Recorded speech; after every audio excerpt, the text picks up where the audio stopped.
성막에 대해서 배우고 성막을 지었습니다.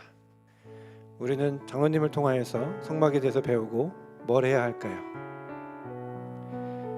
우리 삶 가운데, 우리 삶의 자리에, 우리 마음 가운데 하나님의 성전이 지어지기를 소망합니다. 우리 간절한 마음으로 함께 허락하신 새 땅에 찬양하면서 저희 성경 공부 시작하도록 하겠습니다.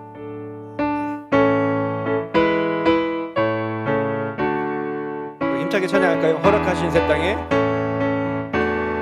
허락하신 새 땅에 들어가려면 마음의 준비 다하여 힘써 일하세. 여호수아 본받아 앞으로 가세. 우리 거할 처소는 주님 품일세.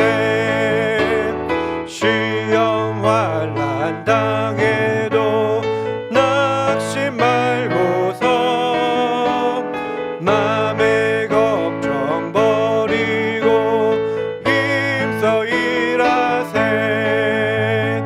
여호수아 본받아 앞으로 가세. 우리 거할 처소는 주님 품일세. 앞서가신 예수님 바라보면서 모두 마음을 아파여 힘써 일하세. 여호수아 본받아 앞으로 가세. 우리 거할 처소는 주님 품일세. 일할 곳이 아직도 많이 있으니 담대하게 나가서 힘써 일하세. 여호수아 본받아 앞으로 가세. 우리 거할 처소는 주님 품일세. 아멘. 우리 12주 동안 수고해 주신 장로님께 감사의 말씀, 감사의 마음으로 함께 박수 치면서 환영하겠습니다.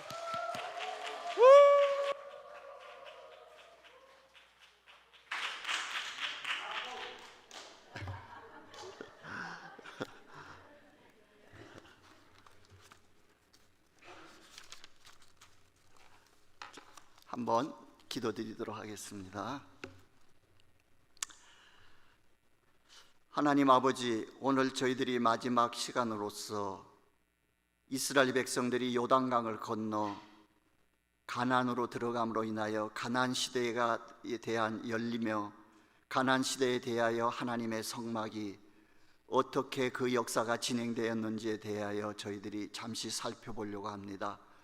하나님, 오늘 마지막 이 시간을 맞이한 사랑하는 하나님의 자녀들에게 요단강을 건너 가나안에 들어가듯이 저희들의 영혼 속에, 우리의 삶 가운데 하나님의 풍성한 영적인 축복이 부어지는 시간이 되게 하여 주시고, 우리들의 신앙생활 가운데에서 가로막혀 있는 여러 가지 장애물들을 하나님 아버지께서 성령의 권능으로 다 제거하여 주시옵시고, 하나님 아버지여, 저희들의 영적 세계에 새로운 세계가 열려지는 귀한 복이 부어질 수 있도록 함께하여 주시옵소서.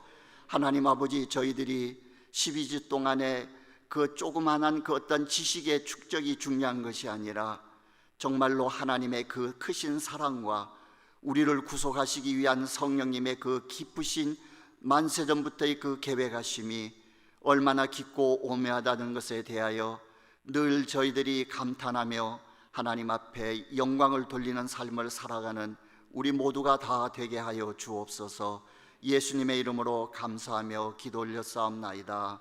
아멘.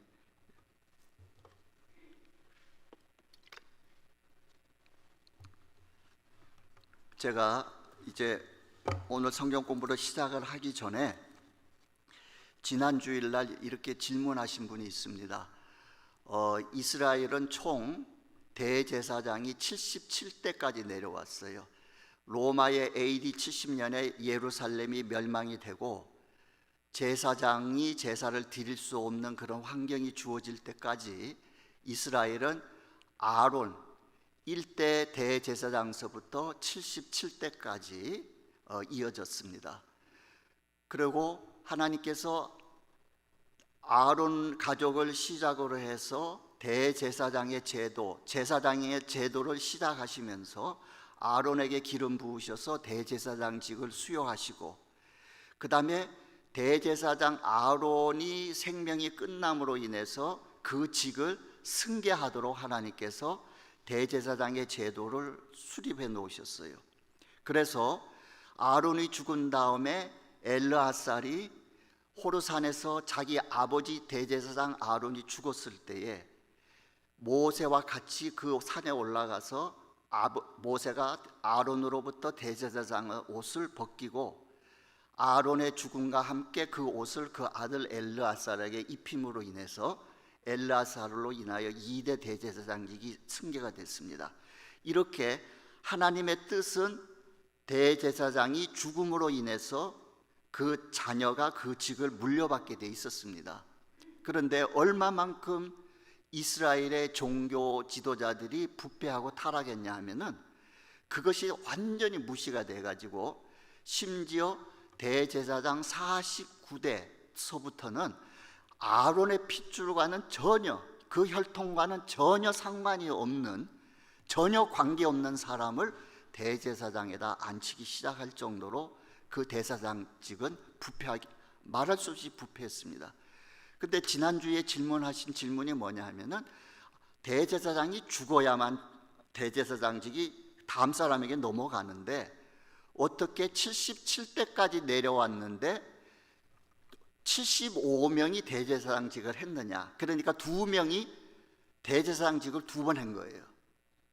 어떻게 그런 일이 일어날 수 있었느냐? 그 대답은 뭐냐 하면은 바로 그만큼 종교가 부패했기 때문에 대제사장직을 사고 팔다시피 했어요.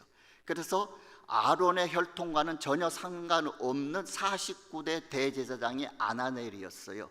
이 아나넬은 바벨론에 있던 사람을 헤롯 대왕이 자기가 BC 37년에 유대의 왕으로 부임하면서 그 사람을 데리고 왔었어요.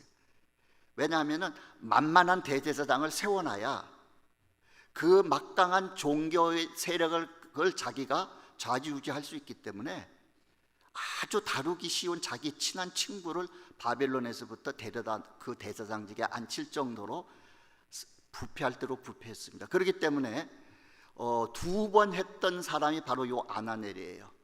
49대 대제사장직을 3년간 수행하다가 대제사장직을 빼앗기고 50대 대제사장이 누구였냐 하면 하스몬 왕가의 아리스토블루스 3세가 딱 1년을 했어요.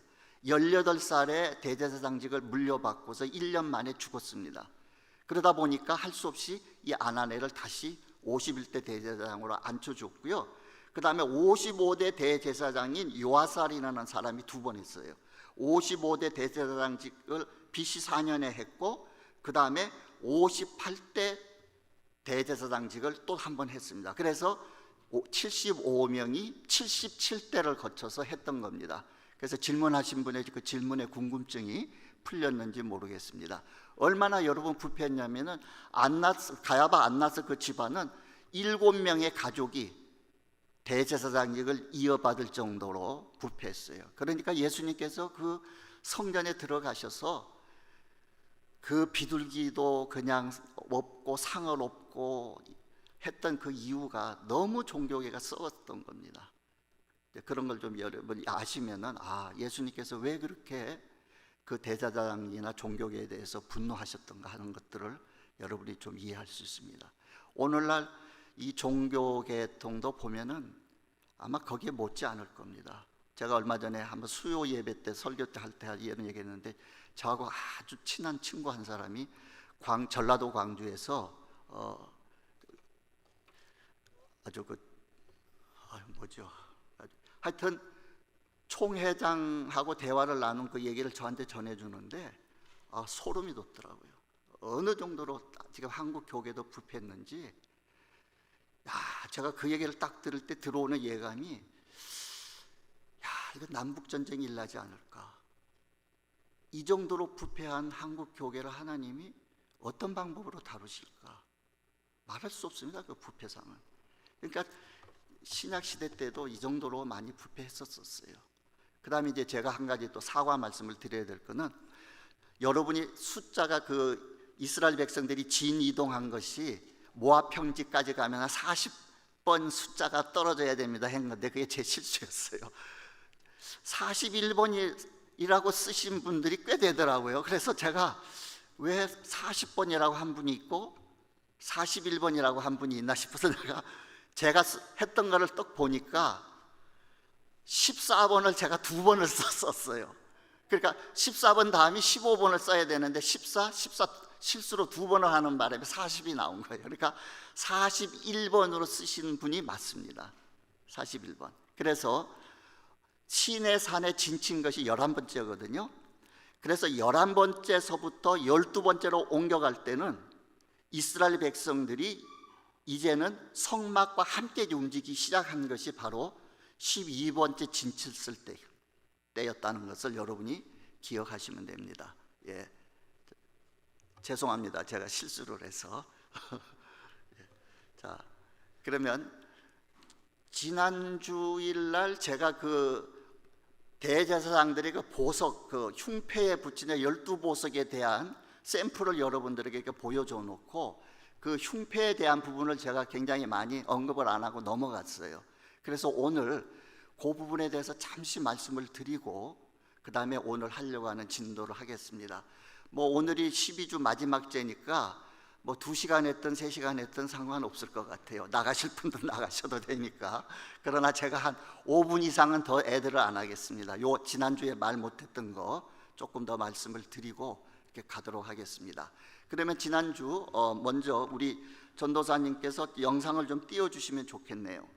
먼저 에봇에 대해서 말씀을 잠깐 드리고 가겠습니다. 여러분, 제가 말씀드릴 때 대제사장의 옷과 제사장의 옷은 엄청난 차이가 난다 그랬죠. 그죠?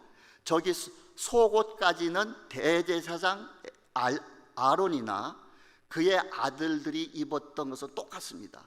모든 제사장들은 저렇게 흰 세마포로 된 속옷을 입었어요. 맨 안에는 반바지 차림에 속옷을 입고 그 위에 소매까지 내려오는 긴 저걸 뭐라 그래야 돼요? 무슨 스타일이라 그래요? 드레스라 그래야 되나? 하여튼 저런 긴 속옷을 입고 그 다음에 4가지 색깔로 짠, 3가지 색으로 짠, 4가지 색으로 짠 이게 뭐죠? 그 띠로 이렇게 속옷이 헐렁헐렁한 것을 이렇게 묶어줬어요. 그러고 나서 대제사장은 저기서 보이는 저렇게 청색 옷서부터 화려하게 입었어요. 그러면 이제 여러분이 궁금증이 있어요. 일반 제사장들은 저렇게 하고 하나님 앞에 제사 드리고 예배 드렸을까? 근데 일반 제사장들도 에봇을 입었어요. 그러나 아론과 같이 저런 화려한 에봇은 아니었습니다. 그 일반 제사장들이 입었던 에봇을 성경에서는 세마포 에봇이라 그래요. 그걸 제가 사무엘상 22장을 한번 읽어볼게요.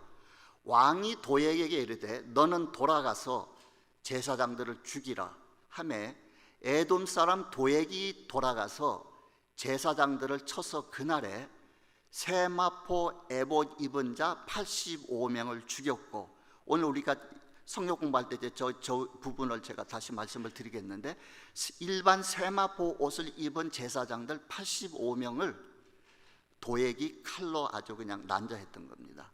그리고 사무엘상 2장 1절에도 보면은 사무엘이 그 어렸을 때에 엘리 제사장 밑에서 자라가면서 시중을 들고 이렇게 일을 하면서 자랐지요. 근데 그 사무엘이 어렸을 때도 보니까 세마포 에봇을 입고 하나님을 섬겼더라 이런 말이 나옵니다. 그러니까 일반 제사장들은 저 속옷 베옷 위에다가 세마포로 짠 에봇을 입었다는 것을 여러분들은 일반 제사장들은 저 위에 그런 에봇을 입었다는 것을 기억하시면 되고, 그 다음에 이제 지난 주일날 제가 그냥 거의 넘어갔던 그 흉패에 대해서 말씀을 잠깐 드리고 가도록 하겠습니다. 그래서 출애굽기 28장 15절부터 21절에 대하면은 이 가슴에 붙이는 패, 손바닥 넓이만큼의 이 짜서 여기다 붙이는데, 붙이는 방법은 자세하게 또 나와 있죠. 요 에봇, 쉽게 말하면은 총 이 에봇을 붙이기 위해서 금고리 6개를 만들었어요.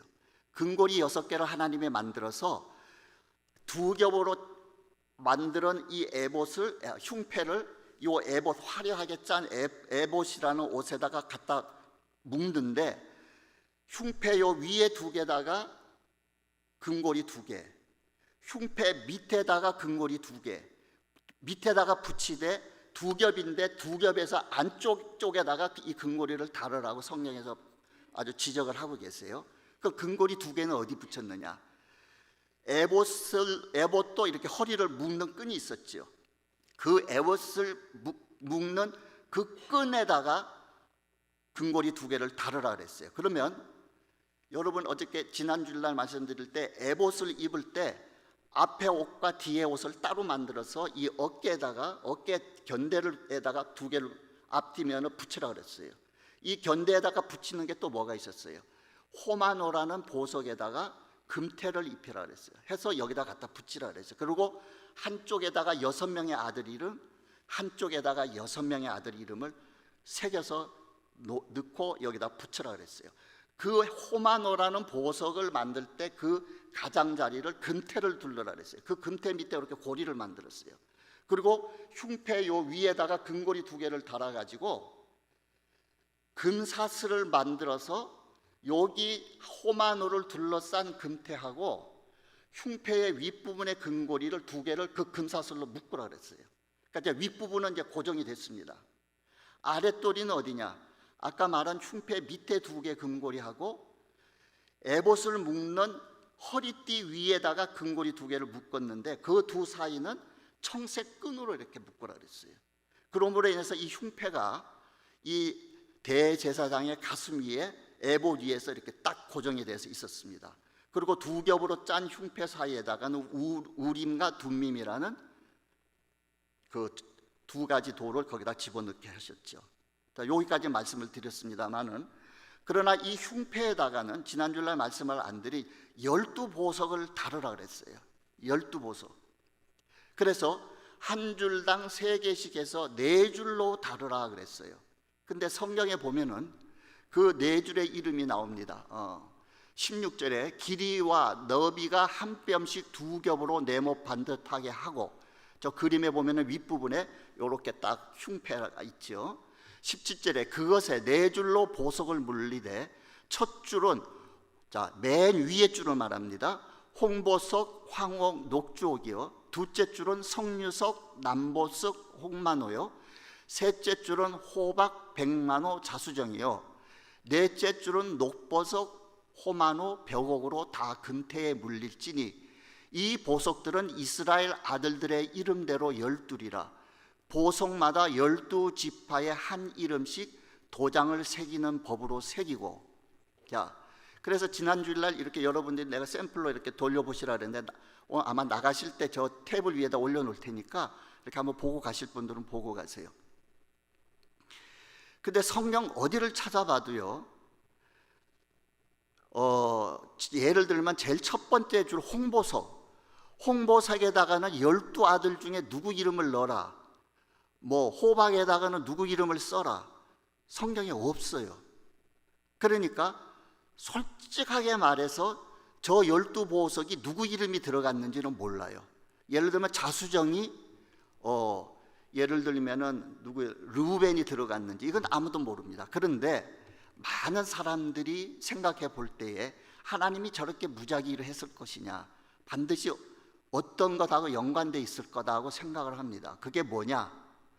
저 12보석을 이해하기 위해서 하나님께서 이스라엘의 성막을 지어놓고 성막 주위로 12지파를 분열시키게 배치를 하셨어요. 배치를 하셔서 동쪽에다가는 세 지파 누구, 남쪽에다가는 누구, 이렇게 해서 12지파를 가지런하게 진을 배치를 하셨는데 그것하고 일치하지 않을까라고 생각을 합니다. 그렇게 생각을 합니다. 저도 모르겠어요. 맞는지 틀린지. 그래서 그대로 하셨다면은 저희가 한번, 여러분 저 그림이 보이세요? 여러분 시력으로? 잘 안 보이죠? 예. 그래도 보셔야 됩니다. 예. 눈 크게 뜨시면 보이지 않을까?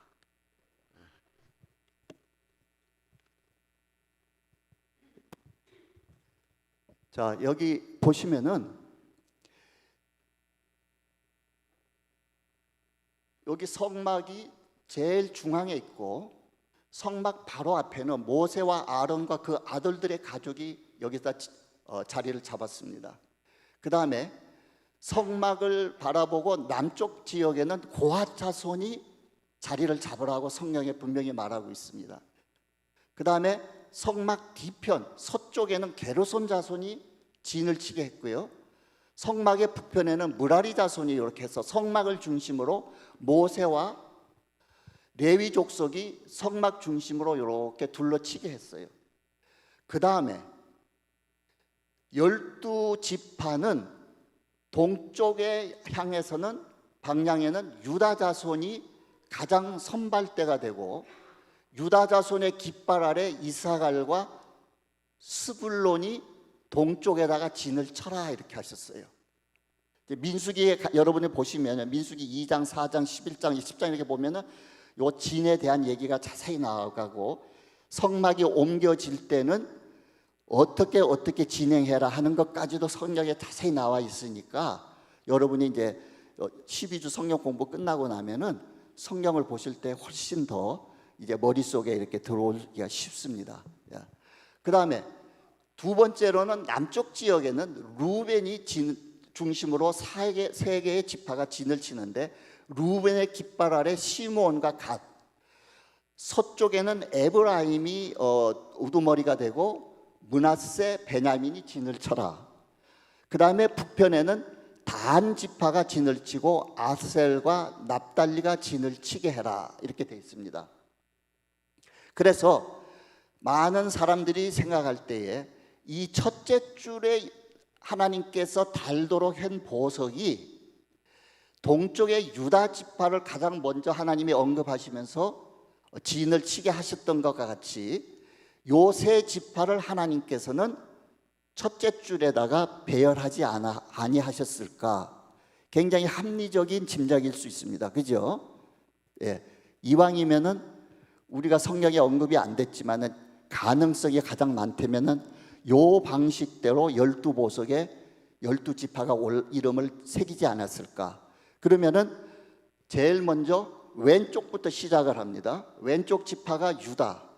그래서 홍보석, 두 번째 가운데가 이사갈, 스불론, 루벤이 둘째 줄. 왜냐하면은 남쪽 두 번째 진영이니까 루벤, 시므온, 갓 이런 식으로 진열을 했을 것이다. 이렇게 우리가 생각하는 겁니다.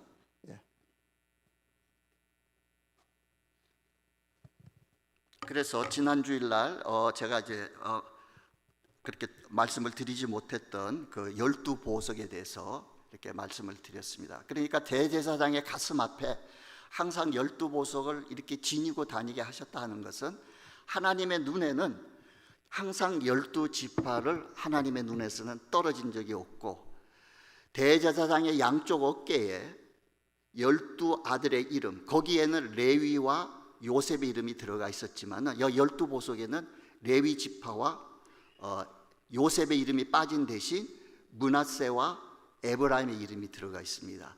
그래서 여러분 잃어버린 목자가 잃어버린 양을 찾아올 때에 이렇게 어깨에 메고 오듯이 항상 아론의 어깨에는 12지파의 그 이름을 어깨에 지고 가슴에도 12지파의 보석을 이렇게 달고 다니듯이 하나님께서는 저와 여러분을 한시도 잊어버리신 적이 없다는 것을 기억하시기 바랍니다.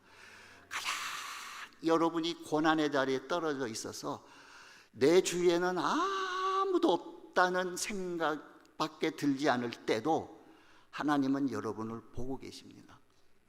여러분 시편 죄송합니다. 시편 100 몇 편에 보면은 시편 몇 편에 보면은 하나님 성령께서 우리의 머리털을 셀 뿐만 아니라 성령이 여러분의 전후 좌우를 두르고 계신다 그랬어요. 전후 좌우를. 지금 성령님이 저의 전후 좌우를 두르고 계세요. 여러분 그것을 기억하시면은 여러분이 어떤 고난 앞에 떨어져도 그 사실을 믿으신다면은 하나님의 담대하게 나갈 수 있습니다. 제가 병원을 할 때 저희 직원들하고 일주일에 한 번씩 성경 공부를 했었어요. 근데 그때 그 리세션 일을 보시던 분이 굉장히 어려움이 많이 있었습니다. 가정적으로, 경제적으로. 근데 갑자기 시편에 이 말씀을 하고 싶었어요. 이 말씀을 하자마자 막 그 자매가 눈물이 그냥 통까지 떨어지는 거예요. 그러니까 그 하나님께서 그 상황 가운데에서도 당신의 전호자를 두는데 다윗이 뭐라 그랬냐면은 이 지식이 너무 높아서 아는 자가 없다 그랬어요. 성령님이 여러분의 전호자를 두르고 있는 이 깊은 은혜, 이 사랑, 이 축복, 이거를 우리는 너무 크면 볼 수가 없는 거예요. 여러분 이런 은 속에서 산다는 사실을 여러분 항상 기억하시고 하나님은 아론의 가슴에 저렇게 보석과 같은 저와 여러분을 새기고 계시다는 걸 기억하시기 바랍니다. 그러나 그 믿음이 반드시 우리에게 필요할 때가 옵니다. 여러분 반드시 옵니다. 생사를 앞에 놓고 우리가 신앙을 지켜야 될 때가 반드시 옵니다. 그럴 때도 여러분 반드시 하나님은 이 순간에도 나와 함께 하신다. 사실을 반드시 기억하시는 여러분이 되시기를 바랍니다. 그 다음에 영상 하나만 더 보고 가겠습니다.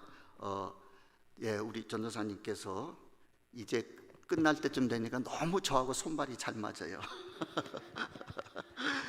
너무 감사합니다. 한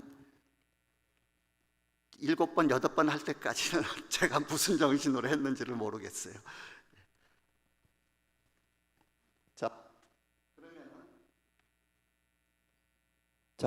그러면은 여러분이 그 1번부터 이렇게 쭉 번호를 매겨봤지요. 이스라엘 백성들이 진친 장소를 쭉 해봤습니다.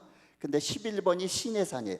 11번째 이제 진을 쳤던 데, 이스라엘 백성들이 텐트 장막을 쳤던 데가 시내산이고, 시내산에서 성막을 하나님께로부터 설계와 구조를 다 받고 성막을 짓고, 이듬해 2월 달에 이스라엘 백성들이 성막과 함께 이제 출발합니다. 시내산을 출발을 하는데 이런 형태로 가라 그랬어요. 제일 먼저 언약궤를 제일 먼저 앞세우라 그랬어요. 그 다음에 언약궤 뒤에 제1대로 유다 지파, 이사갈 지파, 스불론 지파, 그 다음에 요 세 지파 뒤에는 므라리 자손이, 레위 족속인 므라리 자손이 옮겨야 될 물품에 대해서, 성물에 대해서 성경에서는 하나님이 자세히 말씀해 주셨거든요.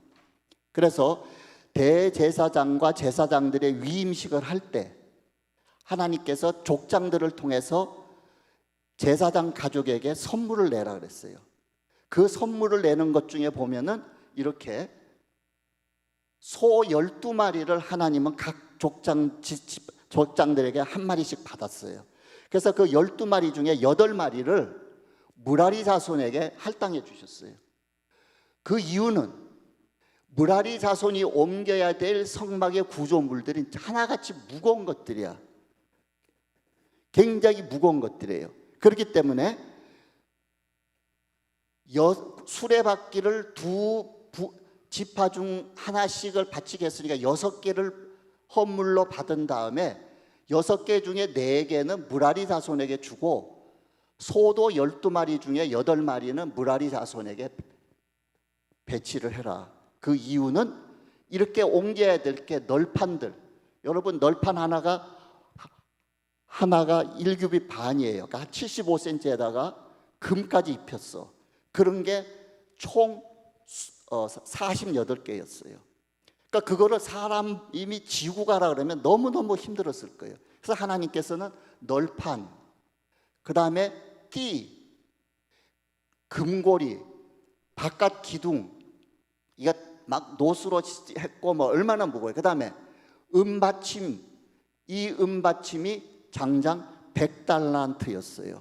그러니까 한 3톤 무게 될 거예요. 그러니까 이 정도의 무게들이기 때문에 사람이 지고 간다는 것은 힘들어요.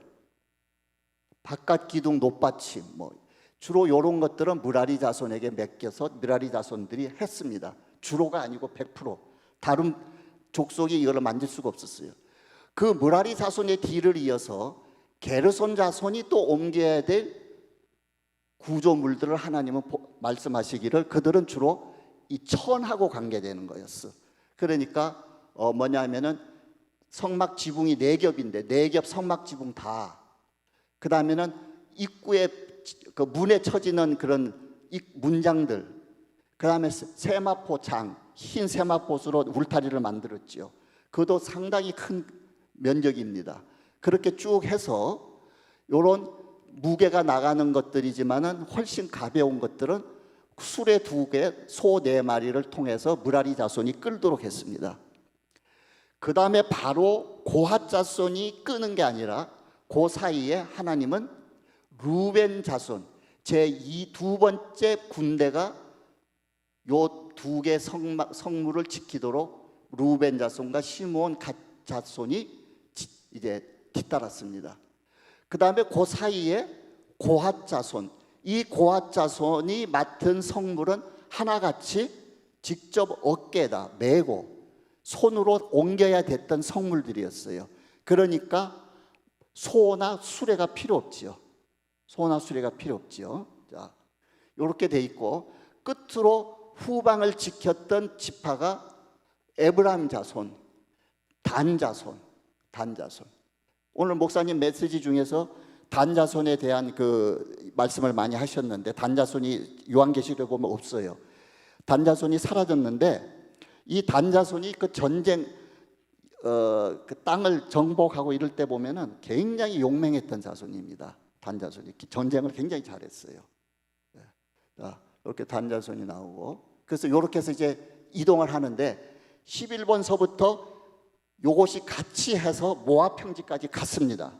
자, 그러면 오늘은 어디가 모압 평지까지 지난주 했다고 보고 그 다음에 오늘은 이제 요단강을 건너서 이스라엘 솔로로 넘어가는 것에 대해서 말씀을 드리도록 하겠습니다.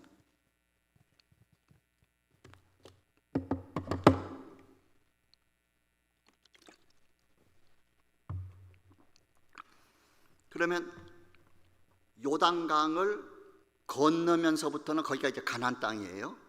가나안 땅. 근데 이제 요단강을 언제 건너느냐? 하나님께서 40년을 너희가 광야에서 헤매고 출애굽을 했던 1세대는 광야에서 다 목숨을 잃고 2세대서부터 들어갈 수 있다 그랬어요. 그들이 가냐 바데스에서 정탐하고 와서 하나님이 주기로 한 땅에 대해서 전혀 믿음을 같이 합하지 않았어요. 그래서 그들이 부정적인 말을 할 때에 12명 중에 여호수아와 갈렙만 빼고 10명을 위시해서 모든 이스라엘의 1세대는 하나님께서 다 죽인다 그랬어요. 그래서 정확하게 그들이 돌아서 염해 밑에 보면은 세렛 시내라는 데가 있어요. 그 세렛 시내를 넘어서 암몬과 요압 평지로 들어가기 전에 정확하게 이스라엘 1세대는 그때 그 전에 다 죽었어요. 다 죽었습니다. 그래서 하나님께서 정확하게 40년 만에 이스라엘 백성을 끌고 들어가신 것을 보시면은 여러분 기가 막힙니다. 자, 이때는 이미 모세는 4개월 전에 하나님께서 데려가셨어요. 데려가시고 여호수아에 의해서 이 요단강을 건너게 되는데, 자, 여호수아 4장 19절을 보도록 하겠습니다. 첫째 달 10일에 백성이 요단에서 올라와 여리고 동쪽 경계 길갈에 진침해, 자, 요단을 건너면 바로 만나는 지역이 길갈입니다. 길갈. 자, 근데 첫째 달 10일, 그러니까 40년째 되는 그 해 첫 일, 그러니까 BC 1406년입니다. 1월 10일에, 그러면 이스라엘 백성들이 애굽을 몇 년도에 출발했어요?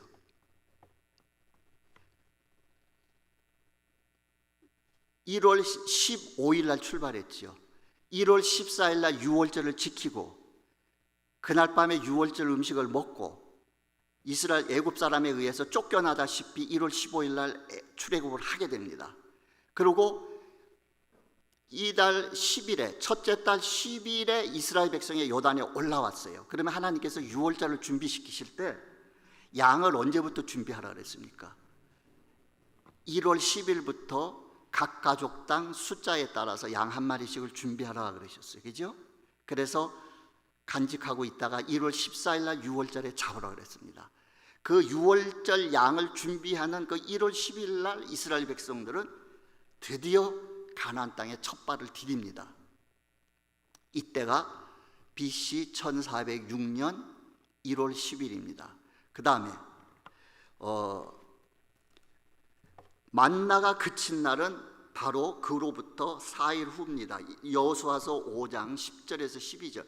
또 이스라엘 자손들이 길갈에 진쳤고 그날 14일 저녁에는 여리고 평지에서 유월절을 지켰으며 유월절 이튿날에 그 땅의 소산물을 먹되 그날의 무교병과 볶은 곡식을 먹었더라.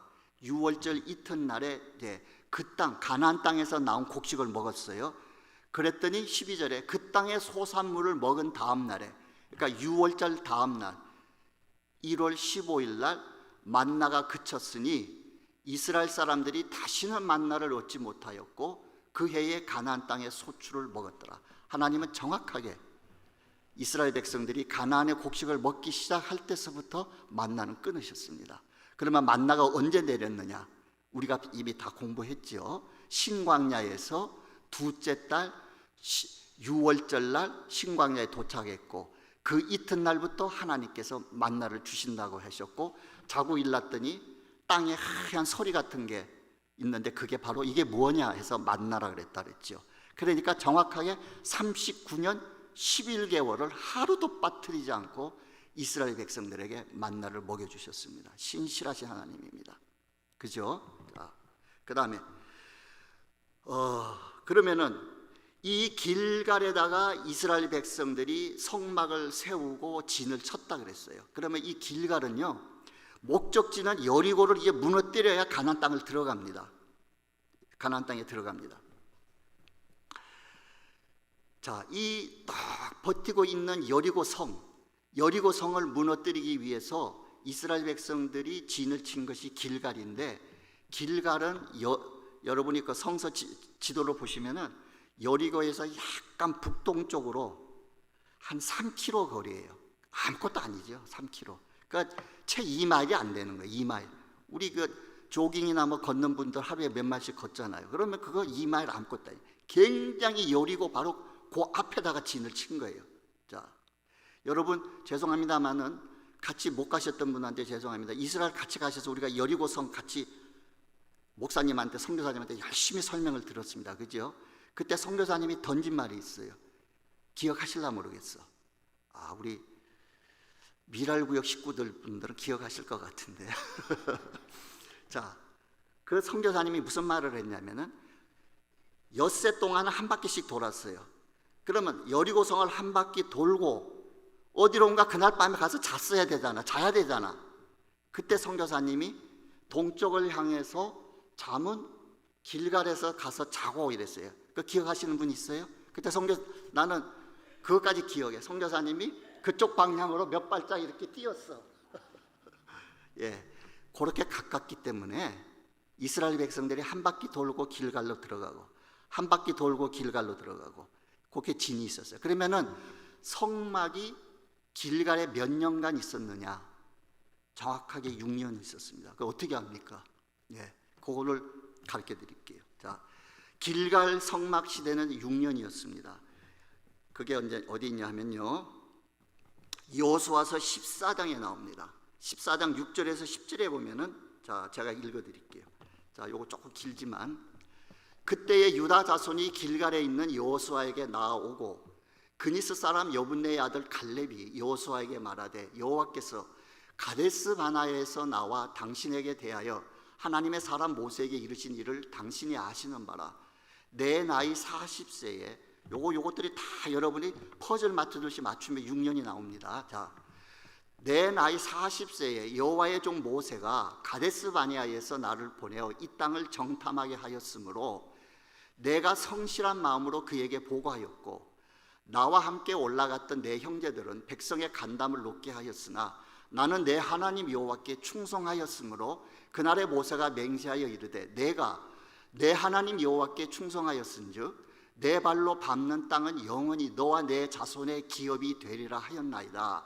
이제 보소서, 여호와께서 이 말씀을 모세에게 이르신 때로부터 이스라엘이 광야에서 방황한 이 45년 동안, 자, 다들 기억하세요. 여호와께서 말씀하신 대로 나를 생존케 하셨나이다. 오늘 내가 85세로 돼. 아까는 40살이었어요. 지금 45년이 지났으니까 85세가 됐지요. 이 45년 동안, 자, 11절, 그때의 10절까지만 보면 계산할 수 있습니다. 자, 그러면은 이 가데스 바네아에서 모세가 12명의 정탐꾼을 보냈어요. 자, 이 가데스 바네아는 오늘 목사님 다네스 부엘세바보다 조금 밑인데, 요 가데스가 가나안 땅과 이 다른 지역과의 경계선이에요. 요 가데스만 넘어가면 가나안 땅을 들어가는 거예요. 그래서 하나님은 요렇게 가면은 사실은 일주일이면 갈 수 있는 땅이 40년이 걸렸는데, 요 가데스에서 정탐꾼을 보내가지고 이스라엘 땅을 정탐하게 하시죠. 사실상 성경을 여러분 자세히 보시면 원래 하나님의 계획에는 가데스 바네아에서 이스라엘 땅을 정탐할 계획이 없었습니다. 그런데 그 족장들 사이에서 먼저 정탐해 보면 어떨까요 하는 의견이 올라온 것을 모세가 받아들인 것뿐이에요. 근데 하나님이 허락을 하셨어요.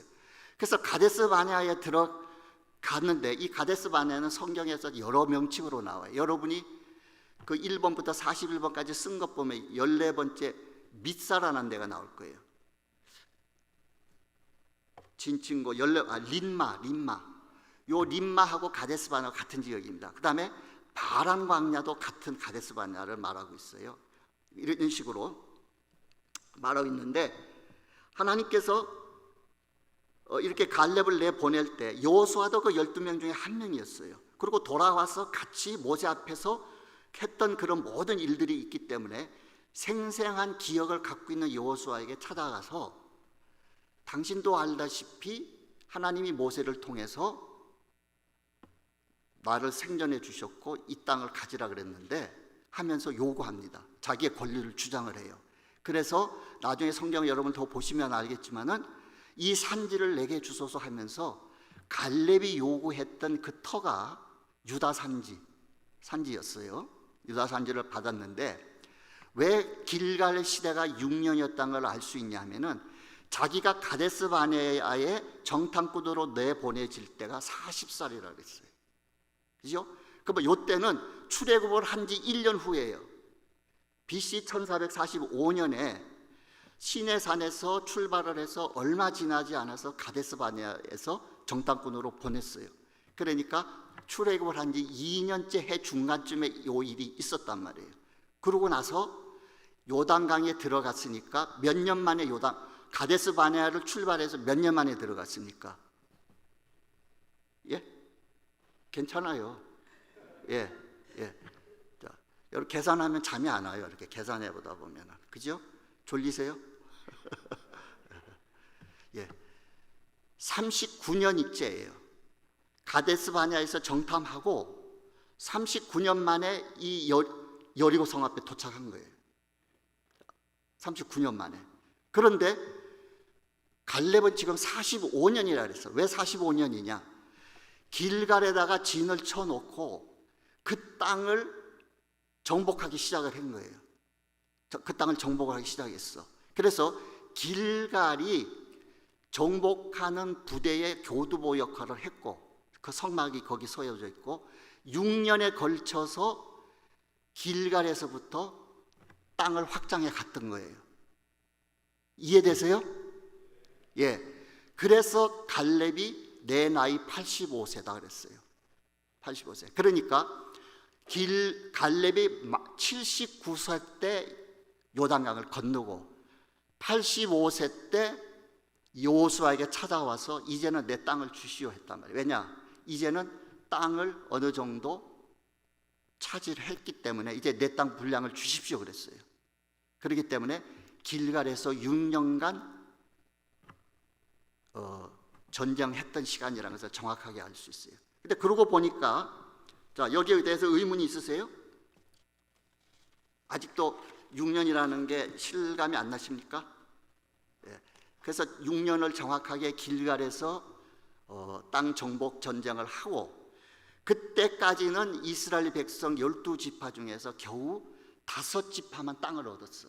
6년 동안에 빼앗은 땅을 나누다 보니까 요단강 동쪽에서 2지파 반이 이미 땅을 분배받았어. 루벤, 갓, 므낫세 반지파는 거기서 땅을 이미 받았어요. 그리고 이 땅이 다 정복 전쟁이 끝날 때까지 공평하게 그들도 전쟁에 참여하겠다는 약속의 아래서 이들도 와서 같이 전쟁을 해서 이쪽 지역에 6년 동안에 차지한 땅을 어느 지파가 나눠 가졌느냐? 유다 지파와 에브라임 지파와 므낫세 반지파, 이렇게 해서 5지파만 겨우 땅을 물려받았어요. 그래서 이제 모세가, 여호수아가 너희들이 차지할 땅이 우리 앞에 이렇게 널려져 있는데 어찌하여 이렇게 태만하게 이렇게 있느냐? 그래서 각 나머지 7지파의 지도자들을 3명씩 뽑았어요. 21명을 너희들이 차지해야 할 땅을 돌아다니면서 지도를 그려와라. 그리고 나서 7등분을 해서 제비를 뽑자 했어요.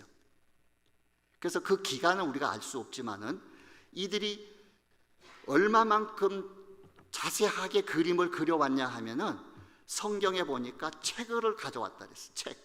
책이 될 정도로 이 21명이 아주 자세하게 그 지역을 다 그림을 그리고 가져와서 땅 분배를 했던 겁니다.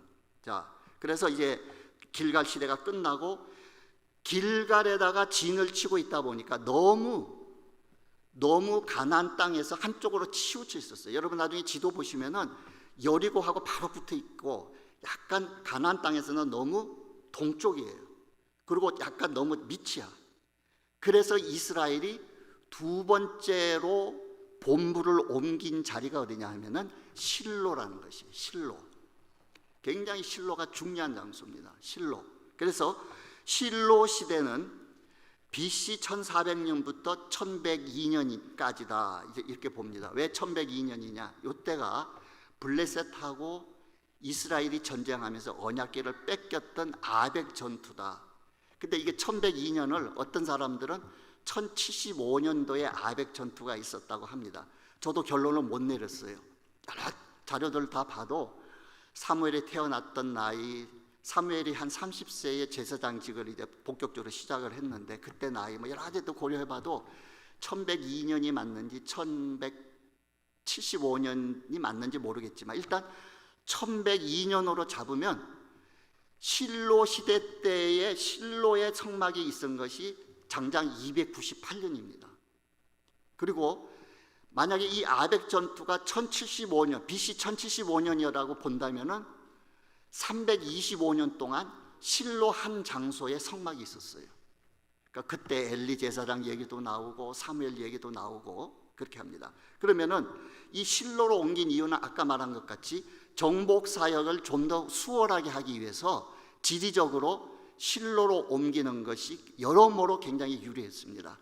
그럼 여러분 실로를 보면은 이스라엘의 거의 한 가나안 땅의 중간 정도 돼요. 우리가 잘 알고 있는 그 나오는 지명들 중에는 세겜이라는 지명이 굉장히 성경에 여러 번 나오죠. 세겜. 이게 신약에 가서는 수가라고 부릅니다. 예수님이 수가성 우물가에서 여인을 만나면서 전도하셨지요. 그게 신약에서 예수님께서 시대 때는 수가라고 불렀어요. 자, 수가. 그러면 요 세겜보다 약간 밑에 있는 데가 요거 실로예요. 그리고 요 실로하고 세겜 사이에 있는 산이 그림신산입니다. 자, 그러면 또 얘기합니다. 제가 항상 이스라엘 가기 전에 여러분에게 그랬어요. 아는 것만큼 보인다. 자, 그날도 일정에 없던 실로를 우리를 데리고 갔어요. 내가 굉장히 고마웠어요. 실로를 데리고 가서 엄청 바람 불었어요. 왜냐? 지대가 조금 높았거든요. 그러면서 그 높은 지대에서 선교사님이 저 밑에 동네를 보여주면서 얘기했어요. 그 밑에 동네가 바로 세겜이었어요. 수가. 예? 아시겠어요? 그러니까 그렇게 가깝습니다. 세겜하고 요 실로는. 실로 나오면서 우리를 거기 데려가서 그 동네 보여줬으니까. 그죠? 자, 그거 기억나세요? 아마 거기서 우리 이정성 권사님이 조금 이렇게 다치셨을 것 같아. 얼마나 바람이 부는지. 예. 하여튼 그렇게 높은 지대고. 자, 그때 그 장면들 기억나시죠? 예. 가셨던 분들은 다 기억하시면 거기가 실로. 여기서 실로가 거의 300년 가까이 그곳에서 성막이 자리 잡고 있었습니다. 여호수아 18장 1절 2절을 보도록 하겠습니다. 이스라엘 자손의 온 회중이 실로에 모여서 거기에 회막을 세웠으며, 자, 나오죠. 그 땅은 그들 앞에서 돌아와 정복되었더라. 5 지파가 배분받을 수 있는 땅이 이스라엘 백성들에게 돌아왔어요. 나머지 7 족속이 땅에 더 정복을 해야 되기 때문에 이제 실로로 옮겼던 거예요. 그러나 이스라엘 자손 중에 그 기업의 분배를 받지 못한 자가 아직도 7 지파라. 자, 저 거짓말 안 했죠? 예. 자, 그럼 다음 봅시다. 그러면 이렇게 오랜 세월 동안 실로가 성막이 그곳에 존재했는데, 이 실로야말로 이스라엘 백성들이 사사시대 때나 이스라엘 땅 정복 시대 때 신앙생활의 중심지였습니다. 그래서 예레미야 7장 12절에 보니까 너희는 내가 처음으로 내 이름을 둔 처소 실로에 가서 내 백성 이스라엘의 악에 대하여 내가 어떻게 행하였는지를 보라. 하나님께서도 굉장히 실로라는 장소에 하나님은 관심이 많았던 지역이었습니다. 자, 그래서 이 실로 시대가 이스라엘 정복이 땅을 다 정복하고 나고, 그 다음에는 1102년 내지는 1075년에 실로에서 이스라엘 백성들이 성막을 어디로 옮기느냐? 노비라는 곳으로 옮깁니다. 노비라는 곳으로 옮기는데, 그러면 노비라고 옮겼던 이유가 뭐냐? 그러면 이 노비라는 장소는요, 그 예루살렘 성하고 바로 그 옆이에요. 여러분이 그 예루살렘에서 그 관광버스 타고 이렇게 트래픽이 심해가지고 이렇게 한 바퀴 이렇게 회전해서 위로 올라간 적이 있을 거예요. 저쪽에 보면은 히브리 대학이 있어요. 그 히브리 대학이 있는 장소가 바로 높자리예요. 그러니까 예루살렘 다윗 시대 때는 노비라고 나오지만 지금은 거의 예루살렘 도시 안에 그냥 포함이 될 정도로 가까운 지역이었어요. 그러니까 예루살렘에서부터 한 2-3km밖에 안 되는 지역이었는데, 이 노브 시대서부터는 성막에 언약궤가 없었어요. 왜냐? 자, 아벡 전투에서 블레셋은 아벡에다 진을 치고 이스라엘 백성들은 에베네셀에다가 진을 치고 이제 전쟁이 붙었는데, 이때는 거의 사사시대가 끝나가는 시대 때예요. 사사시대가 거의 끝나가는 시대인데, 블레셋을 통해서 하나님께서 이스라엘을 징계하시고 회개시키시기를 원하시고 이렇게 다루고 계셨을 때인데, 전투에 나가서 첫 전투에서 이스라엘 군사가 4,000명이 전사를 합니다. 그러니까 전세의 불리함을 아는 이스라엘의 장로들이 이거 안 되겠다. 그래서 실로에 있는 언약궤를 가지고 오자 해서 홈리와 비느하스 제사장을 대동해가지고 언약궤를 전쟁터로 가지고 왔어요. 이제는 언약궤가 우리 가운데 있으니까 반드시 우리가 전쟁에 이길 것이다 하는 일종의 샤머니즘적인 어떤 신앙. 아까 목사님께서 말씀하셨지만 가장 무서운 말, 하나님이 함께 하셨다는 말을 대지만은 실질적으로 하나님이 안 계신 경우가 많죠. 우리 신앙생활에서도 굉장히 많이 경계해야 됩니다. 굉장히 많이 경계해야 돼요. 내 편리, 내 유익을 위해서 해석을 하면서 이게 하나님의 뜻이라고 할 때가 많아요. 어떨 때는 하나님의 뜻을 따를 때가 굉장히 아픔과 손실이 올 때가 많이 있어요. 그렇다 할지라도 정말로 하나님의 뜻을 찾는 여러분이 되시기를 주의 이름으로 부탁합니다. 그래서 이 언약궤를 가지고 오면은 반드시 하나님이 우리와 함께 하시기 때문에 승리할 거다 했는데, 두 번째 전쟁에 나가가지고는 4,000명이 아니라 3만 명이 전사했어요. 3만 명만 죽을 뿐만 아니라 이 언약궤까지 뺏겨버렸어요. 두 제사장도 죽임을 당했습니다. 이 소식을 전해 들은 엘리 제사장은 의자에서 넘어지면서 목이 부러져서 죽었습니다. 사무엘을 통해서 하나님께서 엘리 제사장의 집안을 내가 모든 대를 끊어버린다. 그 예언의 말씀이 아직은 완전히 엘리 제사장의 죽음으로 인해서 끝난 게 아니고 아직 남아 있습니다. 하여튼 하나님의 예언의 말씀이 일부가 성취가 됐어요. 자, 언약궤까지 뺏겨버린 이 실로의 성막이 더 이상 성막으로서의 기능을 할 수가 없었어요. 그리고 블레셋이 성막을 뺏어갔을 뿐만 아니라 이 실로에 있는 성막 자체를 없애기 위해서 여러 번 시도가 있었다 그럽니다. 그러한 위험이 있었기 때문에 사무엘을 중심으로 해서 성막을 노브로 옮겨갔던 것 같아요. 그래서 이 실로 시대를 아벡 전투가 있었던 그 해까지가 실로 시대라고 이렇게 많이들 생각합니다. 그 다음에 봅시다. 그래서 이 노브는 예루살렘 북동쪽에 한 2km 지점에 있는데, 이제는 이 노브의 성막이 옮겨져 왔다는 것을 어떻게 알 수 있느냐? 자, 보십시다. 사무엘상 21장 1절에 보니까 이렇게 말합니다. 다윗이 노베 가서 제사장 아히멜렉에게 이르니 아히멜렉이 떨며 다윗을 영접하여 그에게 이르되 어찌하여 내가 홀로 있고 함께하는 자가 아무도 없느냐. 자, 이 장면이 뭐냐면요, 사무엘상 20장을 여러분이 보시면 요나단하고 자기 아버지 사울왕하고 격렬하게 이렇게 대립을 하는 장면들이 나옵니다. 여러 번 이미 다윗을 죽이기 위해서 장인이 되는 사울왕이 창도 던지고 여러 번 살해의 위협이 있었어요. 그러니까 다윗이 생명의 위협을 느끼고 피신을 했지요. 그리고 요나단을 통해서 사울왕의 그 의중을 진짜로 알고 싶었어요. 그래서 얘기를 하는 게, 요나단이 확실히 자기 아버지가 다윗을 죽이기로 결심한 것을 알고 알려줍니다. 그 방법이 몇 월 며칠 날 우리가 어디서 만나자. 너는 숨어 있고 내가 화살을 쏘마. 그리고 화살이 네 앞에 있다 찾아오너라 하면은 너는 도망을 가고, 화살이 거기 있지 않느냐 하면은 우리 아버지가 너를 죽이려고 한 것은 일종의 순간적인 어떤 감정 조절이 안 됐다든지 그럴 의도는 없으니까 다시 보고 돌아오라, 이렇게 둘이가 약속을 했어요. 그런데 실질적으로 얼만큼 이 사울 왕이 분노했냐면 그 단창을 가지고 자기 아들 요나단까지 죽이려고 했어요. 그러니까 그 모습을, 그것을 알고 보고는 요나단이 우리 아버지는 정말로 다윗을 죽이려고 결심했구나 하고 다윗에게 알려줍니다. 그 소식을 전해 듣고 둘이가 끌어안고 울면서 헤어지면서 갔던 첫 장소가 여기 노베에 있는 성막이었어요. 이제 아까 예루살렘하고 가깝다 그랬죠. 이제 사울을 피해서 도피 생활을 시작을 하면서 노베에 있는 제사장 아히멜렉을 만난 거예요. 아무것도 준비하고 몸만 빠져나온 거죠. 그러다 보니까 도피의 길을 가면서 먹을 양식도 없었어.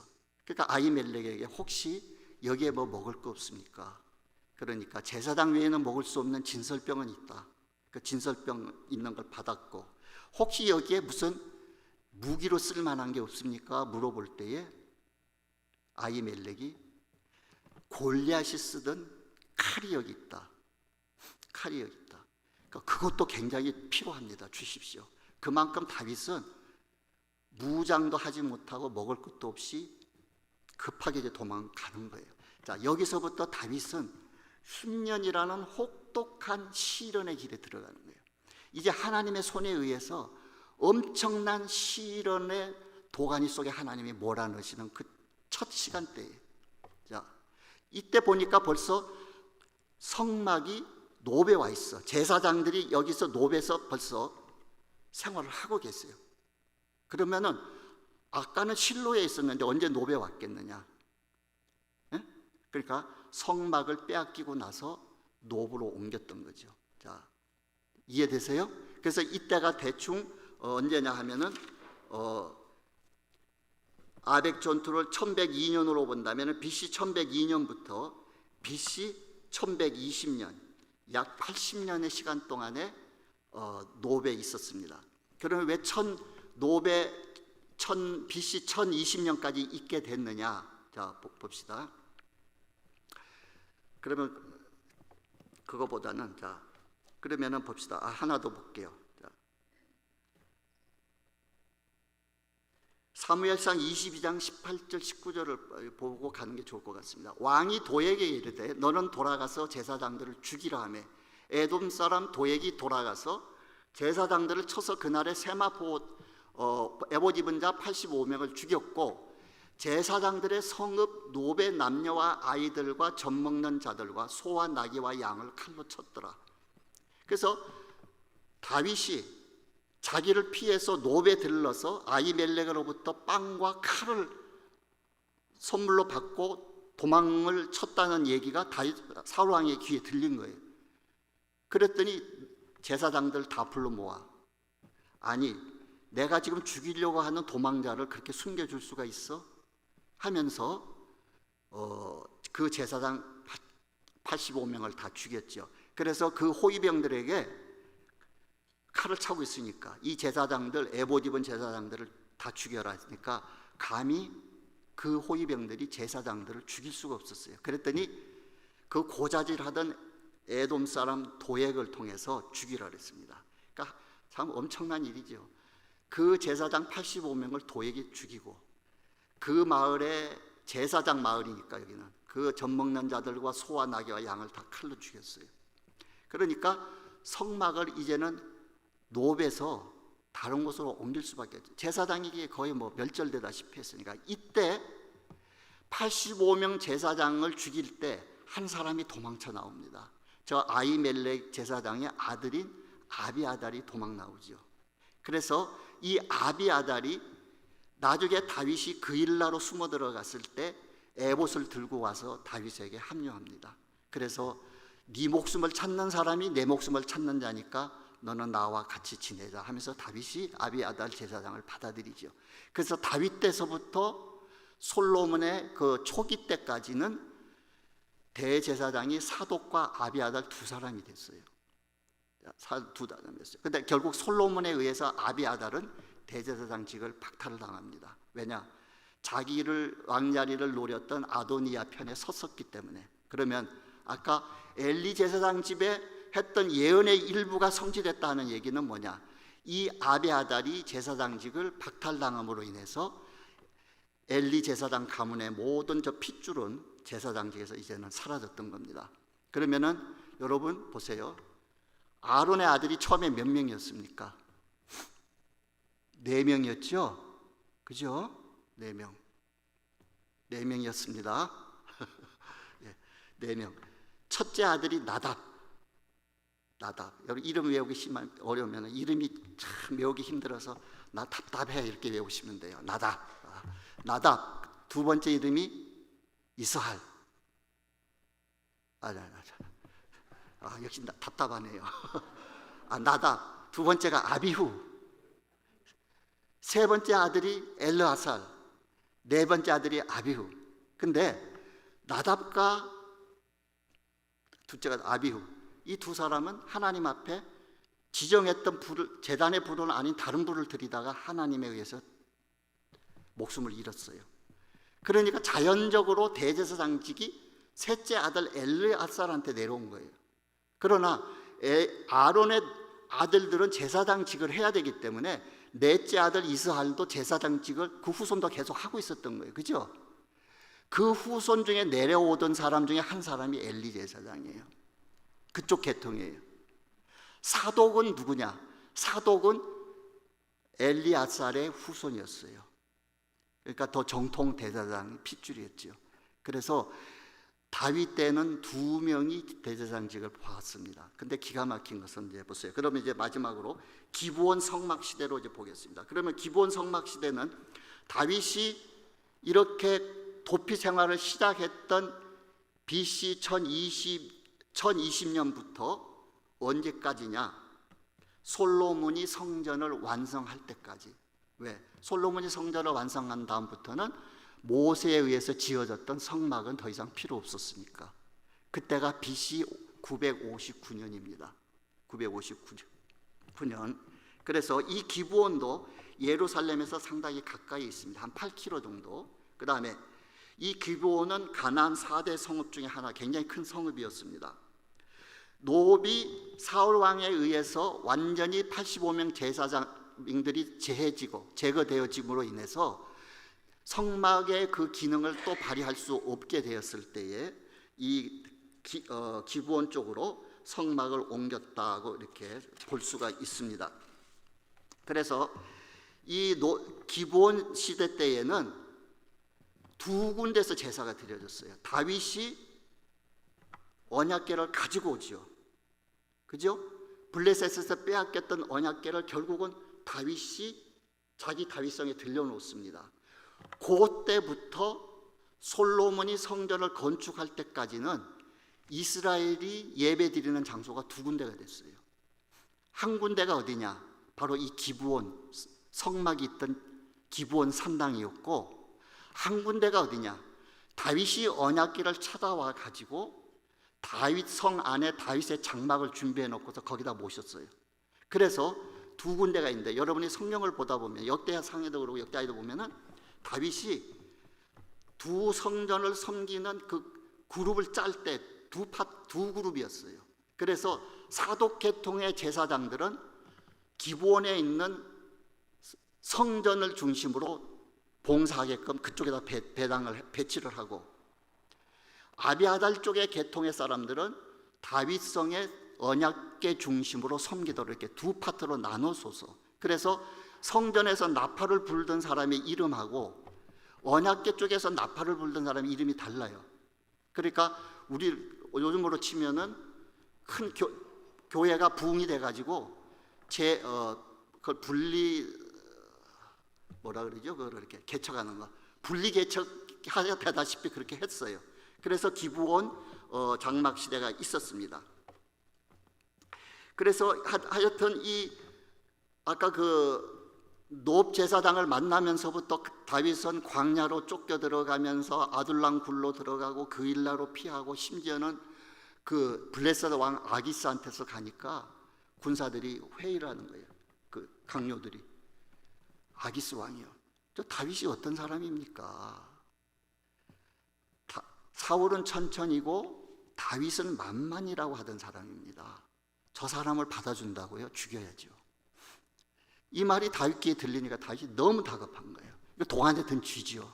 그러니까 다윗이 거기서 빠져나오기 위해서 했던 행동이 침을 질질 흘리면서 이런 벽에다가 그런 미친 짓을 한 거예요. 그러니까 사람들이 이런 받을 사람이 없어서 이런 미친 사람 봤습니까? 하고 다윗이 거기서 풀려나왔어요. 그 정도로 다윗은 내일이 보장되지 않는 삶을 쫓겨든 것이 장장 10년이었습니다. 10년. 그래서 다윗이 BC 1010년에 유다의 왕으로 헤브론에서 왕위에 올라가죠. 그 10년이라는 세월을 다윗은 엄청난 하나님의 손에 의해서 용광로 속에서 녹아졌던 거예요. 하나님이 다윗을 쓰기 위해서는 그런 그릇을 만들으셨어야 돼요. 그래서 사도행전 13장 22절인가 보면은 내가 이새의 아들 다윗을 만나니까 저는 내 마음에 합한 자라. 우리가 하나님 앞에서 이런 소리 들을 수 있으면 얼마나 복일까. 제가 여러분 졸리실까 봐 얘기하는데, 그 이충근 교수님이, 박사님이 어떻게 그 자마를 맡게 되죠. 사실은 그 집회에 주 강사로 가셨던 분이 아닌데 주 강사가 그때 못 오셨어요. 그래서 주최 측에서 급해서 이충근 교수님을 세우셨는데, 이충근 교수님을 소개할 때 그 주최 측에서 누구를 불려 올렸느냐, 이충근 교수님 딸이 거기 참석했는데 딸을 올라오라 그랬대요. 그래서 딸 보고 이충근 교수님을 소개해달라 그랬어요. 그때 그 딸이 딱 한마디 하고 내려갔대요. 우리 아버지는 하나님의 사람입니다. 아, 얼마나 멋있어요. 딸한테서 이런 평가를 받을 수 있다는 건 너무 부러운 거예요. 그래서 내가 그 말을 듣고 우리 딸한테 한번 물어봤어요. 너는 아버지를 어떤 사람이라고 생각하냐? 그랬더니 하는 말이 누워서 침 뱉기죠. 머리 그런 소리 들으려고 그래요. 그러더라고. 여러분, 참 우리가 하나님 앞에, 야, 너는 내 마음에 합한 사람이야. 하나라 갔을 때 어제 우리 구역 모였는데 우리 구역 식구들이 하나씩 하는 것이, 하나님 앞에 서는 것이 이제 준비돼야 되는데 하나같이 이구동성 소원이 그러신 것들 같아요. 정말입니다. 우리가 하나님 앞에 갔을 때 다윗과 같이, 그러나 이건 절대로 용광로 속에 다 들어가야 돼요. 하나님이 축복하시는 방법 중에 한 가지는 크게 다루십니다. 두 번째 방법은 뭐냐? 감당할 수 없을 만큼 복을 주세요. 너무 황당하게 복을 받으면 이게 황송한 거예요. 이게 무슨 일이지? 그러면서 하나님의 은혜를 발견하는 사람이 있는데, 그것은 가물에 콩나물 나듯이 그렇게 하니까 그건 기대하지 마시고 대체로 그냥 주여 죽었습니다, 이게 복된 줄 믿으시기 바랍니다. 예. 자, 그래서 자세히 하려면 좀 성구들을 좀 더 이렇게 성경을 찾으면서, 이렇게 우리 띄워놓으셨으니 안 읽을 수 없네요. 자, 요거 읽고 가겠습니다. 역대하 1장 2절부터 6절에 보니까 솔로몬이 온 이스라엘의 천부장들과 백부장들과 재판관들과 온 이스라엘의 방백들과 족장들에게 명령하여 솔로몬이 온 회중과 함께 기브온 산당으로 갔으니 하나님의 회막곧 여호와의 종 모세가 광야에서 지은 것이 거기에 있습니다. 자, 기브온에 하나님의 성막, 회막이 있습니다. 다윗이 전에 예루살렘에서 하나님의 궤를 위하여 장막을 쳐 두었으므로 그 궤는 다윗이 이미 기랏 여아림에서부터 그것을 위하여 준비한 것으로 메어 올렸고, 옛적에 훌의 손자 우리의 아들 부사렐이 지은 놋제단은 여호와의 장막 앞에 있더라. 솔로몬이 회중과 더불어 나아가서 여호와 앞 곧 회막 앞에 있는 놋제단에 솔로몬이 이르러 그 위에 1000마리 희생으로 번제를 드렸더라. 자, 놋제단은 기브온 산당에 있었고 하나님의 언약궤는 다윗의 장막에 있더라고 성경이 분명히 말해줍니다. 두 군데 장소가 있었어요. 그죠? 자, 그래서 놋제단 앞에서 번제를 드렸기 때문에 솔로몬이 1000번제는 기본으로 가서 제사를 드렸던 거예요. 그래서 1000번제 전제를 드리고 하나님께서 꿈에 나타나셔서 네 소원이 무엇이냐, 이러한 얘기들이 성경에 쭉 나오지요. 그러한 사건들은 기브온 산당에서 일어났어요. 그러나 다윗은 자기가 언약궤를 다윗성에다 옮겨놓고 나서 특별히 언약궤를 중심으로 그곳에서 섬길 문지기나 제사장들이나 나팔 부는 자들이나 예배를 수종드려야 할 사람들의 그룹을 또 그 지역에다가 배정했던 것을 성경을 통해서 볼 수가 있습니다. 그렇기 때문에 기브온 시대 때는 예배 드리는 장소가 이스라엘 백성들에게 두 군데였다는 것을 알 수 있습니다. 그러면 딱 마지막으로 한 몇 분 안으로 마치도록 하겠습니다. 제가 보니까 한 7, 8분 오버한 것 같아요. 조금만 더 마지막 날이니까 이해를 해주시고, 그러면 이 언약궤가 블레셋에서 빼앗겼다가 그때부터는 성막이지만은 언약궤가 없는 껍데기와 같은 성막으로 이렇게 있을 수밖에 없었어요. 성막에서 가장 중요한 성물을 꼽으려면 이 언약궤입니다. 언약궤에서 하나님이 내가 너희와 만나주겠다고 하셨고 1년에 한 번씩 백성의 죄를 거기서 속하시면서 너희들에게 말하리라 하셨고, 이 언약궤가 가장 중요한 성물인데 이것이 언약궤에서 성막에서 빠져버렸기 때문에 사실상 참 가슴 아픈 일입니다.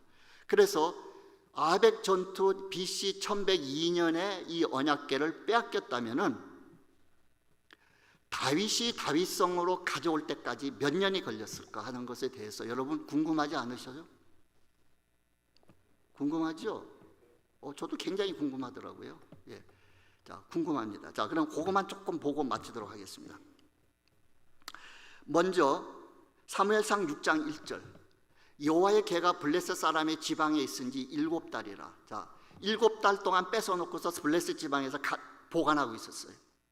근데 7달 동안에 이상한 일들이 블레셋 땅 안에서 막 일어납니다.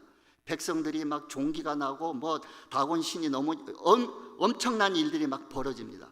벌어지니까 블레셋 사람들이 두려움을 느끼고, 야, 이 언약궤를 다시 돌려주자 해서 7개월 만에 언약궤를 이스라엘 땅으로 돌려보내서 제일 먼저 도착하는 데가 벳세메스입니다. 그래서 벳세메스에 도착했던 그 언약궤가 돌아오니까 반갑기도 무척 반가웠겠죠. 그래가지고 벳세메스는 여러분 레위 지파의 지방인데도 참 그만큼 사사시대 때는 영적으로 어두웠던데요. 그래서 이 언약궤가 도착하니까 벳세메스 사람들이 속죄소를 제껴버렸어요. 그 속에 뭐가 있나 궁금하고. 그때의 성경에 보니까 어떤 성경은 5만 70명, 어떤 성경은 70명, 5만이 빠진 사본도 있고, 어떤 성경은 이렇게 번역을 했습니다. 5만 명 중에 70명이 죽었더라. 그러니까 벳세메스의 인구가 한 5만 명이었는데 그 중에 70명이 죽었다. 이렇게 해석하는 히브리 어떤 번역본은 그렇게 돼 있는 것도 있고, 여하튼 그렇습니다.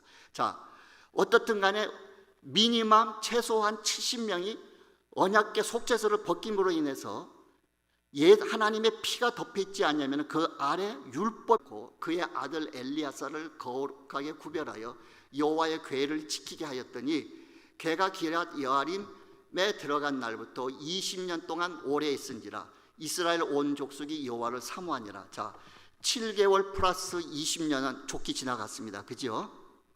아비나답의 집에 20년을 있었어. 자, 그러면 이제 이 20년 후에 돌아갔겠구나 이렇게 생각하시면 안 됩니다. 요 20년이라는 세월은 사무엘이 이스라엘 백성들을 미스바에 불러 모아가지고 영적 대각성을 일으키면서 그때까지의 시간을 여기서 성경은 말하고 있습니다. 왜 언약궤가 아비나다 집에 그대로 몇십 년을 더 있었는가에 대한 것을 제가 성경을 통해서 말씀을 드리겠습니다. 사무엘라 6장 2절 3절. 다윗이 일어나 자기와 함께 있는 모든 사람과 더불어 바알레 유다로 가서, 자, 기럇 여아림이라는 지명이 바알레 유다로 나옵니다. 아까 가데스 바네아가 다른 이름으로 나오듯이 서울을 옛날에 한양이라고 불렀듯이, 그러니까 여러분 성경 보다가 기럇 여아림에 되는데 바알레 유다에게 따는 이렇게 하시면 안 돼요. 그러니까 바알레 유다로 가서 거기서 하나님의 궤를 메어 오려 하니 그 궤는 그룹들 사이에 좌정하신 만군의 여호와의 이름으로 불리는 것이라. 그들이 하나님의 궤를 새 수레에 싣고 산에 있는 아비나답의 집에서, 그죠? 똑같은 아비나답의 집이 그때까지 다윗이 찾아오려고 사람을 보냈을 때까지 아비나답 집에 있어요. 사무엘의 시대에서 훨씬 세월이 지난 시대입니다. 아비나답의 집에서 나오는데 아비나답의 아들 우사와 아효가 새 수레를 모니라.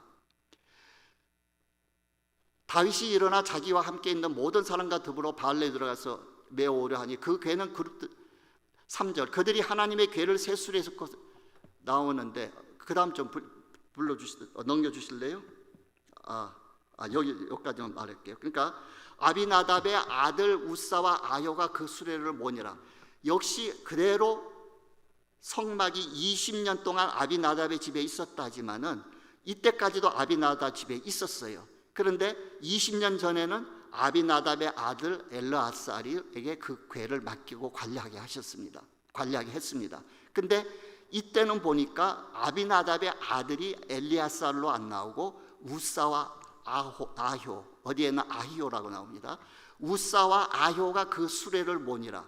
자, 그러면 엘르아살과 우사와 아효가 형제가 아닌가? 그게 아닙니다.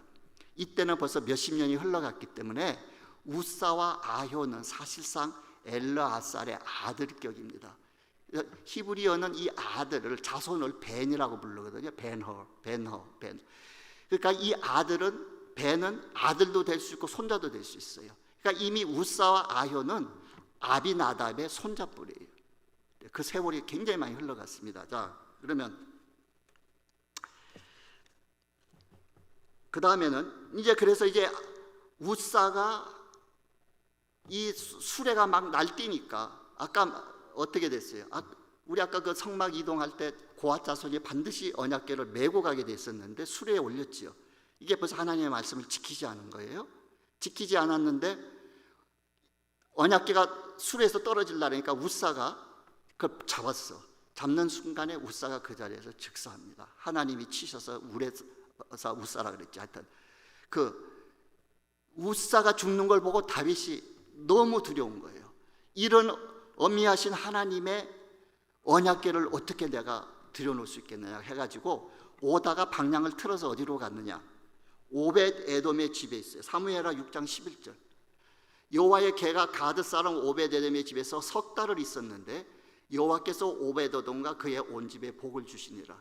자, 모세가 다윗성으로 못 가지고 들어오고 아비아다답의 집에서부터 오다가 오벳 에돔의 집에다 갖다 놔서 3개월을 거기 있었습니다. 자, 그러니까 7개월, 3개월, 20년. 그 다음에 20년 후에 다윗이 궤를 가지고 오려고 할 때가 이제 언젠가를 조금 이따 말씀드릴게요. 자, 그 다음에 사무엘하 6장 17절에 봅시다. 베레사 우사가 나왔고, 그 다음에 사무엘하 6장 17절에 여호와의 궤를 메고 들어가서 다윗이 그것을 위하여 친 장막 가운데 그 준비한 자리에 그것을 두매 다윗이 번제와 화목제로 여호와 앞에 드리니라. 자, 요 6장 17절은 이제 오벳 에돔 집에서 3개월 후에 가지고 나왔어요. 예. 3개월 동안에 오벳 에돔의 집이 엄청 복을 받으니까 그 소문이 다윗의 귀에 또 들린 거예요. 오벳 에돔이 하나님의 언약궤를 들여놓은 다음부터 오벳 에돔의 집이 너무나 복을 받습니다. 그래서 다윗이 다시 용기를 내고 언약궤를 자기가 준비해 놓은 그 초소에다가 메고 올라오게 됐어요. 그래서 그것을 위하여 친 장막에 준비한 자리에다 그것을 두게 됩니다. 그러면 이때가 언제였겠느냐? 최소한 다윗이 왕의 자리에 올라간 것이 BC 1010년입니다. 그죠? 1010년. 그러면 다윗이 예루살렘 다윗성으로 들어간 때가 언제예요? 헤브론 땅에서 다윗이 7년 6개월을 유다 왕으로 다스리다가 12지파의 왕으로 기름 부음 받고 다윗성으로 옮겨 들어간 것이 7년 6개월 후입니다. 자, 이해되세요? 무슨 말인지? 예, 이해되시죠? 예, 예. 그러니까 요거는 최소한 BC 1003년 이후에 다윗이 갖고 들어온 거예요. 그러니까 BC 1002년 한 6월 달 됐겠죠. 7년 6개월을 빼면은. 그러면은 아까 BC 1102년에 블레셋에서 뺏겼다가 이스라엘 다윗 성으로 돌아온 것이 BC 1003년으로 잡으면 거의 100년이 넘는 세월 동안 언약궤는 외롭게 성막 안에 있지 못하고 이렇게 있었습니다. 그 후에 솔로몬이 성전을 완공하고 나서 다윗성에 있던 언약궤를 가지고 들어갔다는 말씀이 성경에 나와 있습니다. 그때까지는 이 언약궤와 하나님의 성막은 분리되어 있었습니다. 이해되세요? 자, 여기까지 해서 12주의 기간을 마치도록 하고, 이런 것들이 여러분이 믿음과 신앙생활 하는데 얼마만큼 도움이 될는지는 모르겠지만 여러분들이 그래도 한 번이라도 안 들어본 것보다는 훨씬 성경을 읽어가면서 이렇게 맥을 잡기에는 훨씬 도움이 될 것 같아서 여러분에게 말씀을 드렸습니다. 마지막으로 여러분, 그러면 언약궤는 지금 어디 있습니까? 솔로몬 성전까지는 갖고 들어간 건 아는데 어디 있겠습니까? 예, 우리 곽 장로님 내 가슴 속에 있다. 예, 그것도 맞는 말이죠. 하나님의 나라는 네 안에 있다 그러셨으니까. 예, 지금 언약궤의 그 실체 물건 이거는 어디 있는지 아무도 모릅니다. 그 왜 그러냐? 왜 그러냐? 이스라엘의 그 랍비들은 언약궤가 분실되고 없어졌는데 그들이 BC 586년 느부갓네살이 예루살렘을 치러 왔을 때 3차 침공이었거든요. 그때가 이제는 못 버틴다는 것을 예측하고 제사장들이 언약궤를 어디엔가 빼돌렸을 거다 생각합니다. 그때부터 사라졌어요. 근데 지금 들리는 말에 의하면은 예루살렘 안에 예레미야 동굴이라는 데가 있어요.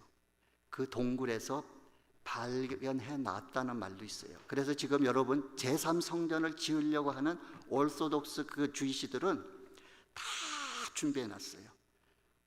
김종철 감독이 그 다큐멘터리 만든 거니까 다 보세요. 완전히 모든 물건, 기초석까지 다 준비해 놨습니다. 그게 엄청난 몇 톤짜리인데 그거를 옮기라고 하면은 전쟁을 불사하고라도 이 사람들은 옮깁니다. 자, 근데 지금 거기에 이슬람 사원이 있기 때문에 이스라엘 감히 그 일을 아직 감행하지 못하고 국제적인 그런 것들 하지 못하는데 다 만들었지만은 언약궤는 안 만들었어요. 언약궤는 안 만들었습니다.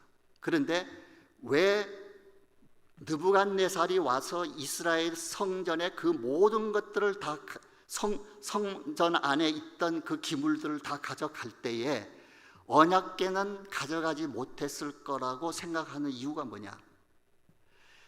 느부갓네살 이후에 바벨론에서부터 이스라엘 백성들이 고레스 왕에 의해서 돌아올 때 그들이 그 바벨론으로부터 빼앗겼던 모든 보물들을 돌려줬어요. 그래서 그 돌려주는 그 물건의 그 리스트 안에 보면은 뭐가 몇 개고 뭐 금바리가 몇 개고 다 나와 있어요. 그런데 언약궤는 없어요. 돌려준 물건 안에. 만약에 언약궤가 그때 같이 포로들과 함께 약탈물로 끌려갔다면은 아마 그 돌려주는 물품 안에 리스트에 아마 1번이 언약궤였을 거예요. 그러니까 숨겨졌다는 것이 굉장히 믿을 만한 말이에요. 그리고 이스라엘 백성들의 그 아주 그 랍비 그 고위층들은 어디 있다는 것을 아는 분위기예요. 그리고 지금 이스라엘이 어느 정도로 제3성전의 준비가 완성됐느냐? 여러분 아론의 직계 후손을 자꾸 찾아가지고 제사장 훈련을 다 시켜놨어요. 제사가 다시 시작되면은 그 제사장이 이제 구약에 드렸던 그 제사를 집례할 거예요. 그리고 그 제사를 드릴 때 성경에 보면은 황소가 나오죠. 황소를 태워서 재를 만들어서 물을 만들고 그 경결케 하는 물을 만들라 하는데 그 황소가 합격이 그 제물로서 쓸 수 있는 황소로서 통과되기 위해서는 엄격한 검사 기준이 있어. 심지어는 그 황소인데 흰 털이 몇 개, 나 기억 잘 안, 3개인가 10개인가가 그 황소 털 속에서 누런 털 속에서 흰색이 있으면은 불합격이에요. 그런 황소를 찾아야 되니까 여러분 찾을 수 있겠어요? 근데 그 황소가 드디어 합격을 받은 황소가 나왔어요.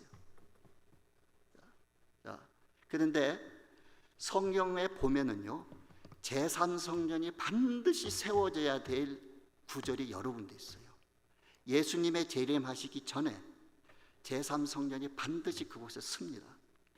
그래서 제가 우리 교우 중에 어떤 예루살렘 한번 더 가고 싶은데 그러길래 그 제3성전 지어지고 나면 같이 갑시다. 그래서 반드시 섭니다. 이스라엘 쪽에서는 준비가 다 돼 있어요. 근데 정치적, 군사적 여러 가지 복잡한 것이 풀어져야 돼요.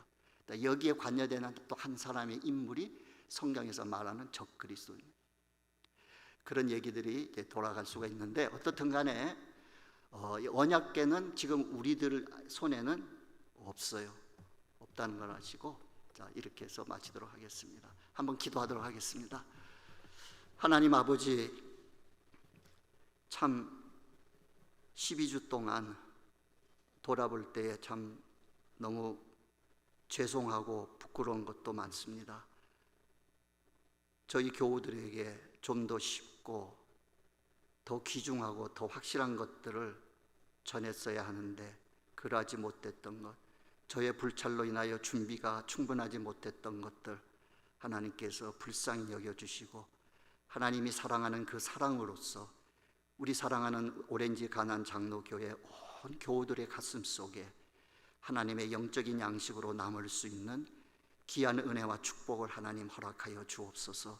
이렇게 무덥고 피곤한 몸을 이끌고도 하나님의 말씀을 듣고자 참여한 모든 사랑하는 성도님들에게 하나님의 눈에 12보석과 같이 귀하게 여겨주시고 우리의 남은 생애가 하나님 앞에서 정말로 보석과 같이 드려지는 우리들의 생애가 되게 도와주옵소서.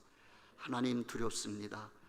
나는 하나님을 잘 믿었다고 생각했는데 주님 앞에 갔을 때에 책망받을까, 아니면 내가 너를 도무지 알지 못한다 할까봐 심히도 두렵습니다. 사도 바울은 말하기를 두렵고 떨림으로 너의 구원을 이루라고 하셨고, 내가 남은 구원하였으나 내가 버림을 받을까 두렵다고 하던 사도 바울의 심정을 가지고 우리의 십자가를 지고 주님을 쫓는 저희 모두가 되게 하여 주옵소서. 하나님, 우리를 도우시옵시사. 우리의 발걸음이 오직 주님이 원하는 그 길만을 향하여 갈 수 있는 우리 모두가 다 되게 하여 주옵소서. 예수님의 이름으로 감사하며 간절히